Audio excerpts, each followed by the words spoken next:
na me de daily guide na ehyasie some wo de sije di mu nkomo nyina ba bia wo so de fa bia no odiafa owura Alan Chairman na watch say watwe ne ho de free MPP akansie nim tinyame yadoma November 4th aba party mano delegate esi ahene for de kwakoto de ayi frankatuni no nya de no okasa akansie ne ho sije di mu nkomo bebre no ade ama oba bia ode ne ho down so o say sije good morning. Alan has resigned to join Canada Japan to break the eight. Na sija samu o de yenko yenim na yenhwe se yewra lanse ekọ anim no be me ehunu ni ru a obe play politically wo Ghana ha nti that the enkrofo keka no se de yewra yewra dance na di we baye ohun sije ora dance na di message baye na de omo keka na yampa de na se ebia na nte saa ko se ora land e ka so okoka Canada Japan ho a ebe hu ana enye hu saa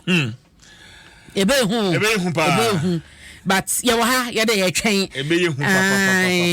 hey November 4th ebe dru ho de na so bosisi na eno ewo delegate ni masem kase da ha yi ene yewra land ede no na ne mfoni da ha mfoni da yi de to say papa wa ha na ni kakra ya che say wo tie hwede ekoso nyina na eno chi so no Supreme Court na wo hwemu a sensema hodo bi aba no na sije wunim say Office of the Special Prosecutor etu ana mo se court ka se ma Mrs. Abnada Pasika wa freezing in account on the satusu nyina no onya na di mu wajamu pepe se the High Court no kan no wo wie ye na wasa a freeze biem wasande den sato so eno ehun so ehun asam ewo delegate mu awsaka ensemu no ewo mu bebre na ye Vice President Alhaji Dr. Mahmoud Baumia na akọ Elmina so na seseyi afaifo ho betom se premise ye kwa na eno na koye bima japade ya de ompe no mo ye wa ye nimu na chese hwehwe nimu no mo de echiche toma no so mampani abedi eche akobia no asese no we ye automated premise for system tu kodu hono mo a dodo apese wubuo no na wakwakobu ade na de ko banso awoso de wa sense de ye chese ampa wo yo farini wo vessel no awo de bai ni nyina no sa sense de no e wo se chese vessel we mu na me de kwa na se ha na me de ko ni nyina no so ho asam eda ha eno mampani akufo da se wakoka bi mo so mo nte ase a o mampani se illegal man ye kwaso Ghana galamse yi na ban ya yire ne ho atua na mo abodawura to nkrofo so sa atua se a ekofom na fom no so akoye no aye kama papa wosi nsu anite yensase nyina so no esanso enya na ho odin biem enia enyinyini ni ade nti de biem pa wosi no krompa beboa ama homi a ye homi ani ade nyina no enframa bone ni ade nyina no ekwa akire eluboni ano mo de galamse ekwa akire abna uwia ene beyiwa no me de auditor general report no me de ato nchen adan wosi den ene many omampani say omampani na ono na omo de statistics koma no ayo so atiase ensuo na nitie no pempeso adu omo de report nyina no ekoma mampani eti mampani koduru Kenya no no se bibia ye kama akojina Kenya Nairobi otumani ha o se bibia ye fine woye sije o he na akoye omampani na ni wo babia na me na minim babia na wo mampani to galam say ase na o se de share mampani mo ni adwuma woye na de ho keka kosa agita ye nyina na ebehu enti seje no so ho asam modeli guide mu a mede amane ama o na eye NYACO Payo Senam Hajide ono so ese Ghana ehia susum a ensakraye ewo ye susum ne opepa ye de adwuma no wo se oman no ehia ensakraye ewo sa kwan no so na ye hwe daily guide ye wo ha nyina so na mabobom mu de ama wo ha yi Office of the Special Prosecutor wo freeze ma Mrs. Ladapa na ni sika ni biem na e papa Alan Nsem ya no no so ho asem eda ha na ye hwe the find the bokrata nim ene asema eda ha asem chese asem kro no a osiji na fofre wo ha sei sese no forestry commission na omo chese galamse kun na wo ekon no ano ayedin na omo gusoso yo modwuma asese no omo de kopie mu ewo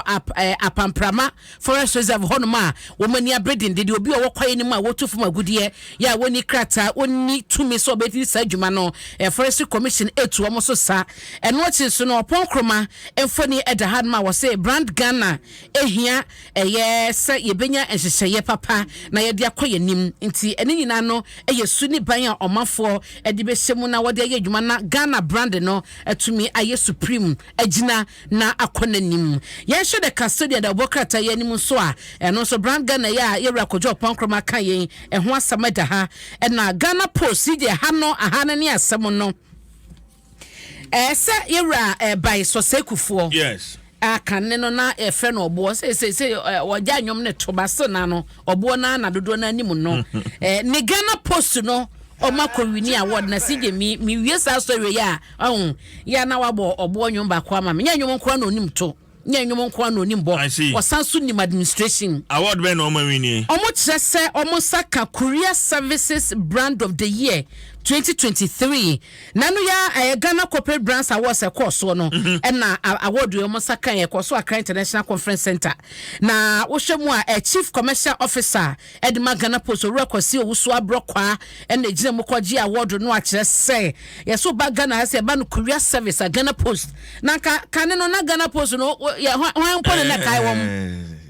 obo ba ye Sakayaba P.O. Box nkoko post office na first any Vodafone di hwe no Vodafone yi I am one yo na ja emreko me box okay box number P.O. Box DK53 da kuma P.O. Box 819 nkoko DK53 da kuma me mom me tire ye P.O. Box 819 me kasa mo kire o I wanna try me letter fa kotu ze nkwa so letter pemper dear my love na odi atoato aso saa enti CJ Ghana Post omabodwuma omayade na se aboa no ye wo no a na eketekete friend no konkonti ba but se na oboa wa ye adwuma ye na se aboa ne banyini oya ponchire na oda ne de aponchire de we da se wo ya me rapwa ma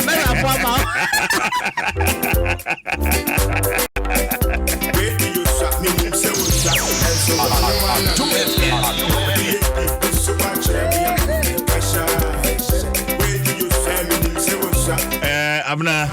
obeshe headset Adom color party abna ya basa na color party CJ mamisha